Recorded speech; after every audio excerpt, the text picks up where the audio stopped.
Hello, I'm Noel Lee, the head monster, and I am in Miami with the world famous Antonio Brown of the Pittsburgh Steelers, wide receiver. Welcome, man. No, thanks for having me, brother. Thank you.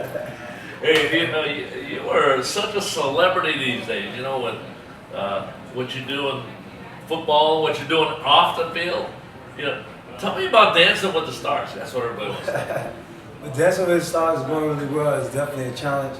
A lot of hours go into practicing, a lot of traveling, but it's an experience. And each week I'm on a show, I get better at dancing, and I have the opportunity to compete, and I have a lot of fun. Well, how do you practice that and ball too? How do you got to split your time? You got to prioritize for what's important. Dancing 4 hours, training 3 hours, and just find a way to maximize my time and do what's important. Hey, I got to ask you the question. Does dancing help you with football or vice versa? I think it helps you with maybe having more ankle strength, more toe support, and being able to move with fluidity and not be over control, explosive. I think in football you can get out of control and try to be so fast. I think the dancing can help your rhythm and movements, being able to flow and transition smooth. So it helps you in ball? Yeah, I think it helped me out with my shock absorbers on my knee and my ankle, being able to run and accelerate and change direction.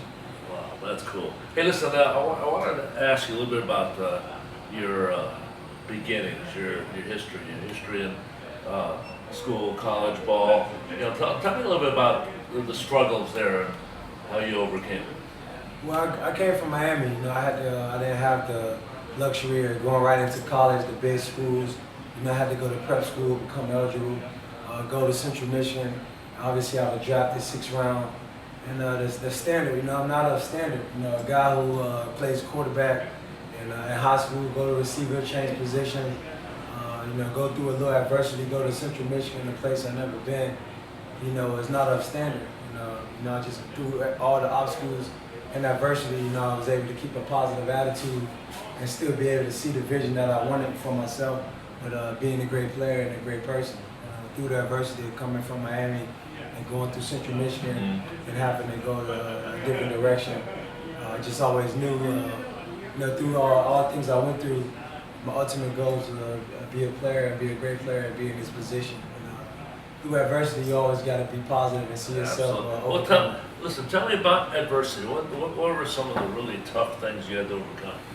I had to overcome a lot, growing up in a not a stable home, staying with friends, and playing on different football teams. I was a walk-on at Central Michigan, so I had to earn a scholarship, make a decision to leave school, college early, and go to NFL. Being a 6th round pick, being able to make the team, and not only make the team, but be a priority on the team. So some of those things, some things I had to persevere through. Well, listen, there's hundreds of thousands of people watching this who wants to be Antonio Brown. So, and look at everybody, wants to work hard, wants to persevere, wants to overcome obstacles in life. But how do you become you? I mean, it's not just like the crowd, okay? You got to be, you're in that 1 percentile. Yeah. Well, I think it's just all about your attitude. Your attitude, being positive in the midst of adversity. Because I think when things are all good, everyone can be happy when things are good.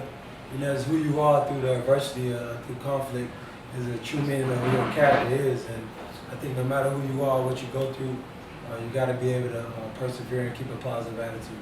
Yeah. So what are your feelings as a person, as a part of humanity, as a part of your contribution, besides the football? I want to get back to kids who was raised in some of the situations I've been.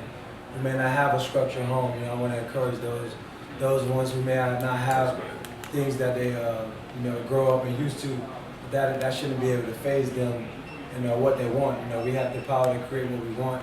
We have the power to go after what we want if we have a vision. So my vision to encourage those around me who may not be in a perfect, ideal situation to know there's hope and they can persevere no matter what the standard is. Well, we all have our struggles, including myself, to get to the point that we're at. And now we're enjoying that thing, so I really appreciate that. Hey, can we talk a little bit about music? Yes. All right. So, what kind of music do you like to listen to? Well, depending on the vibe, right now I'm on Dance with the Stars, so I get a variety of music. The dance for this week is Footloose from the movie. Oh yeah. So Oh, we dancing rolling. with a job. But I love the Future. I love the Race Murder, the Travis Scott, the Weeknd.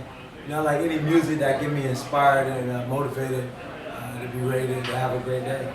Oh man, that's good. I was going to ask you, what privately here, what music do you romance to? Romance, I like we put on a little Sade, Sade, okay, a there you little bit go. of a little bit of Justin Timberlake. Yeah. Depending on the vibe. Hey, are you married? No, I'm married. Not married. Got a girlfriend? It's kind of complicated. Sometimes. Sometimes.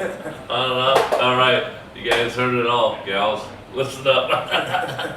Yeah, well, in music, it's a communication language, right?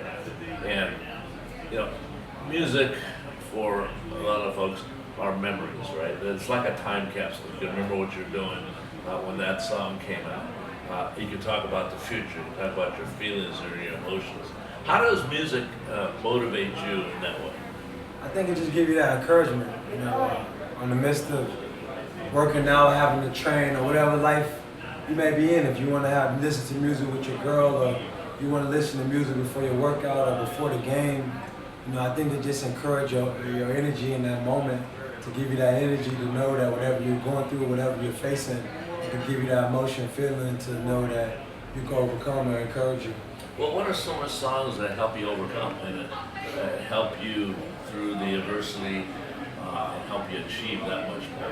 You got any particular artists? I know I like R. Kelly, The Greatest. Yeah. There's always a motivational song. DJ Khaled, Win, Win, Win. Yeah. No matter what. Those are some of the inspirations that keep me inspired. What about before you go on the field? You listen to music? For sure. Before I go on the field, I always like to put some positive music in there. I usually like the Young Jeezy. You know what I mean? Something that get me going and get me riled up to be excited to play. Nice. Hey, you've been rocking our headphones even before we got together. We really appreciated that. But you in person in your position, you get deals offered to you all the time. So why did you pick Monster? Well, I think Monster could be a conception of a lot of things. You can say you're a beast, like you're a good player, you're a monster. You could train like a monster. I mean, you're the head monster. You live like a monster. And the sound, I love these headphones. They're flashy and they look good. But I love the sound. I love how they snug to your ears. I love coming to the game with the 24 carats. Shining on the Sunday afternoon. Yeah, there you go. And it consumes you. The music, the headphones, the sound of the snug fit of your ears. It gets you into your own little vibe before the game, so you can put on a good